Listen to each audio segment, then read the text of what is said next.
있기 때문에 3DS 판매로 수익을 얻을 확률이 좋다는 겁니다. 그래서 동일한 객체를 여러 곳에 사용할 때 효율성을 높이기 위해서 스타트를 누르게 되면은 이제 계정 세팅을 할 수 있는 유니티 클라우드 창을.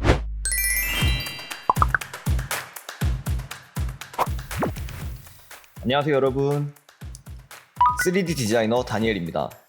지난 시간에는 터보스키드, CG트레이더, 스케치팩 이 세 곳의 플랫폼에 에셋을 업로드해봤는데요. 오늘은 그 세 곳과 조금 다른 게임 엔진 에셋 스토어인 유니티 에셋 스토어에 업로드하는 방법을 알려드리려고 합니다. 여러분들 혹시 게임 좋아하세요? 혹시 게임 좋아하신다면 새로 출시하는 게임이 언리얼로 개발되었다 혹은 유니티로 개발되었다 이런 말 한 번쯤은 들어보셨을 거예요. 이런 언리얼, 유니티 같은 말은 게임 엔진을 뜻하는데요. 게임 엔진은 게임을 구동시키는 데 필요한 다양한 핵심 기능들을 담은 소프트웨어입니다. 이러한 게임 엔진에 사용되는 3D 에셋들은 지난 시간까지 알아봤던 3D 에셋과는 조금 다른 점이 존재합니다. 그래서 먼저 우리가 업로드하려고 하는 유니티 엔진이 뭔지 간단히 알아보고 게임 엔진용 3D 에셋의 특징을 알아보도록 하겠습니다. 유니티 엔진은 2005년에 출시된 게임 엔진으로 저사양, 소규모, 가벼운 모바일 게임 개발에 많이 사용됩니다. 현재 약 170만 명의 활성 개발자들을 보유하고 있다고 하고 많은 게임 개발자들에게 사랑을 받고 있는데 그 이유 중 하나는 바로 유니티 에셋 스토어의 존재입니다. 게임 에셋 분야에서 가장 오래된 마켓으로 3D 에셋, 사운드, VFX 등 다양한 리소스를 살 수 있어서 디자이너 없이 게임 개발을 할 수 있는 환경을 만들어줬거든요. 바로 이 점이 저희같이 3D 에셋을 판매하고자 하는 사람들에게도 좋은 지점입니다. 게임 개발에 필요한 리소스를 원하는 수요자들이 있기 때문에 3DS 판매로 수익을 얻을 확률이 좋다는 겁니다. 저희도 현재까지 얻은 수입 중에서 가장 많은 수익을 유니티 에셋 스토어에서 올리고 있습니다. 그럼 왜 유니티 에셋 스토어에 많은 고객들이 모여서 에셋을 구매하는 걸까요? 그럼 조금 더 자세하게 알아볼까요? 같은 3D 에셋이지 영상용과 게임용이 그렇게 차이가 있어? 의아하시죠? 의아하실 수 있지만 영상과 게임의 근본적인 차이에서 오는 점 때문에 이 둘은 다를 수밖에 없습니다. 영상은 카메라와 3D 오브젝트의 애니메이션, 그리고 사용한 매테리얼, 라이팅의 빗들을 미리 계산해서 한 장 한 장의 이미지들로 렌더가 되고 이 이미지들이 모여서 재생되는 영상으로 나오게 됩니다. 한 장 한 장 렌더 시간이 오래 걸리더라도 실시간으로 렌더하는 것이 아니기 때문에 폴리곤 수나 텍스처 사이즈에 대한 제약이 상대적으로 적습니다. 하지만 게임은 어떨까요? 게임은 사용자가 원하는 대로 조작하기 때문에 실시간 렌더링을 요구하게 됩니다. 이 과정에서 폴리곤의 수가 너무 많거나 텍스처 사이즈가 크게 되면 렌더링 계산 시간이 오래 걸리게 되고 그렇게 되면 프레임 저하나 여러가지 문제가 생길 수 있습니다. 프레임이 뚝뚝 끊기고 느린 게임 다들 싫어하잖아요. 그래서 폴리곤 수와 텍스처 사이즈에 최적화 작업을 해줘야 합니다. 그리고 3D 프로그램과 렌더러는 높은 자유도를 보여줍니다. 내가 원하는 모델 형식을 임포트할 수 있고 내가 원하는 텍스처를 사용하고 내가 원하는 대로 머터리얼 옵션을 조절하고 늘려서 사용할 수 있습니다. 그리고 그 세팅대로 업로드해서 판매해도 사용하는 데 문제가 되지 않죠. 하지만 게임 엔진은 3D 프로그램에서 제작한 에셋을 그 엔진에 임포트하고 사용자가 사용할 수 있도록 여러 세팅을 조정해서 만들어줘야 게임 엔진 안에서 바로 사용할 수 있습니다. 그래서 우리는 게임용 3D 에셋을 제작하게 된다면 게임 엔진에 대한 이해를 먼저 해야 하고 그 특성에 맞는 모델링부터 텍스처링, 세팅까지 게임 엔진에 맞게 제작해야 스토어에서 판매할 수 있습니다. 자, 이제 게임 엔진 에셋에 대한 이해를 했으니 본격적으로 유니티 화면을 켜볼까요? 그럼 지금부터는 유니티 엔진에 대한 기초적인 사항에 대해 말씀드려볼게요. 우선 유니티 내에서 3D 에셋과 관련되어 가장 기초적인 6가지 요소가 있습니다. 바로 애니메이션, 애니메이터, 메쉬, 머터리얼, 프리팹, 텍스처 이렇게 6가지입니다. 하나하나 알아보자면 애니메이션은 3D 모델의 움직임을 정의하는 데이터입니다. 여러분들이 만드신 에셋이 캐릭터 혹은 움직이는 물체여서 움직임이 있으신가요? 그럼 3D 프로그램에서 잡은 움직임을 클립 형태로 나눠서 애니메이션이라는 데이터로 생성해 주셔야 합니다. 두 번째, 애니메이터는 생성하신 애니메이션 클립을 제어하고 애니메이션 간의 전환을 설정하는 컴포넌트입니다. 여러분들이 만드신 여러가지 애니메이션들의 자연스러운 전환을 상태와 트랜지션을 통해 정의합니다. 또한 특정 상황에 맞춰서 움직이도록 설정할 수 있습니다. 세 번째, 메쉬는 3D 오브젝트의 기하학적 데이터로 객체의 외형을 정의하는 폴리곤들의 집합입니다.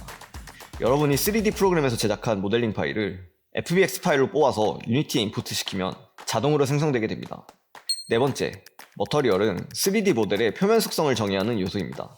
여러가지 텍스처를 이용해서 내 에셋의 금속성, 반짝임 정도 등 다양한 속성을 조절하고 그로 인해서 최종적인 내 에셋이 어떻게 표현되는지 결정합니다. 조절할 수 있는 속성에 대해서는 뒤에 텍스처를 설명드리면서 더 자세하게 말씀드릴게요. 다섯 번째, 프리팹은 3D 오브젝트와 그 속성들을 하나의 템플릿 형태로 저장해서 언제든지 재사용할 수 있게 만드는 요소입니다.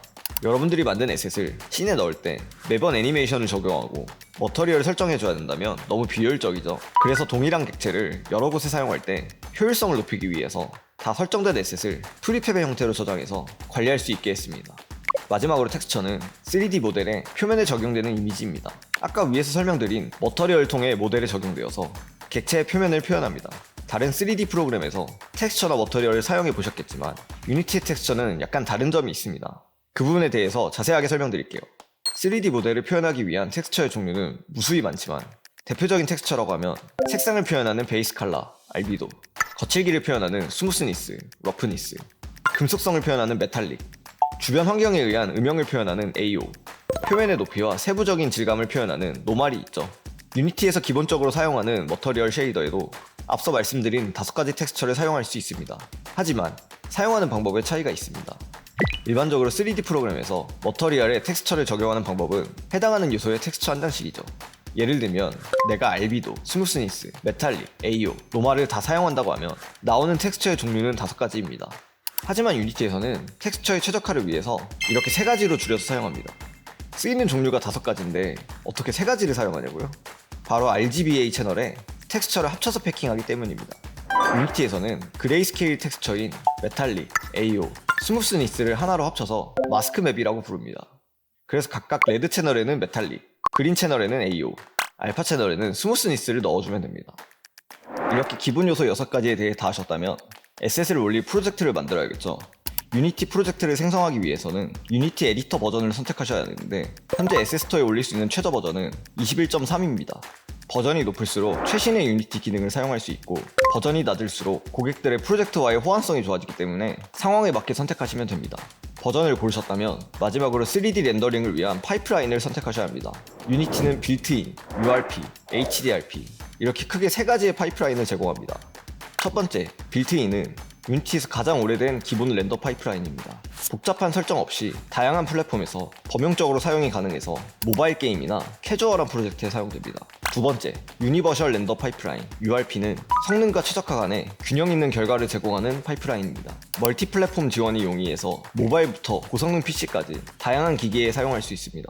마지막, 하이 데피니션 렌더 파이프라인 HDRP는 높은 퀄리티의 그래픽을 위해 다양한 고급 기능을 제공하는 파이프라인입니다. 이것 또한도 여러분들의 에셋의 특성과 상황에 맞게 파이프라인을 고르시면 됩니다. 그럼 이제 3D 에셋을 업로드하기 위해 유니티 에셋 스토어 회원가입을 해볼까요?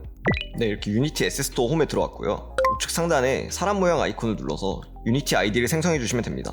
네, 이것도 동일하게 이메일, 암호, 그리고 사용자 이름과 성명을 작성하면 유니티 아이디를 만들 수 있습니다.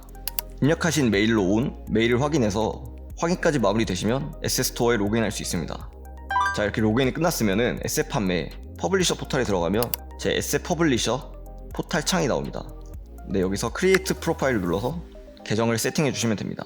네, 이렇게 프로필 사진도 넣어주시고 제가 지금까지 작업한 포트폴리오를 확인할 수 있는 웹사이트 그리고 유튜브 링크나 이렇게 설명을 작성해 주시면 됩니다. 네, 설정이 끝났으면 이제 계좌 설정을 해주셔야 되는데요. 우측 상단을 눌러서 어카운트를 눌러주세요. 여기 보시면은 유니티 클라우드에 들어가서 계정 세팅을 하셔야 돼서 여기 있는 링크를 클릭해 주시면 됩니다. 네, 유니티 어카운트에 들어갔는데요. 여기서 우측 상단에 퀵 액세스를 누르고 대시보드를 눌러주세요. 네, 여기 스타트를 누르게 되면은 이제 계정 세팅을 할 수 있는 유니티 클라우드 창으로 들어왔습니다. 네, 여기 버튼을 눌러주시면은 저희 계좌를 세팅할 수 있는 창이 나오는데요. 네, 저희는 개인이기 때문에 컴퍼니가 아니라 프라이빗 인디비주얼로 눌러주시고 이름과 국가를 설정해 주시면 됩니다.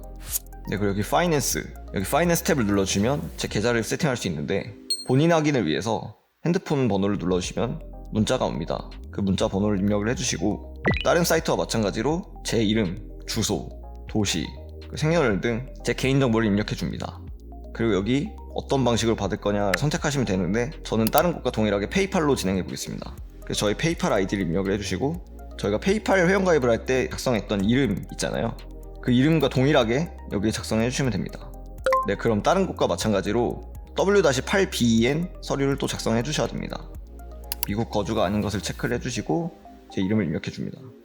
제 이름을 입력하고 이제 마찬가지로 각종 정보들, 주소나 우편번호 등 요구하는 정보들을 하나하나 입력해 줍니다. 네, 그리고 여기 Foreign Tax ID 넘버 있는데 지난번 그 TIN과 동일한 그 내용이거든요. 그래서 이제 주민번호를 입력해 줍니다.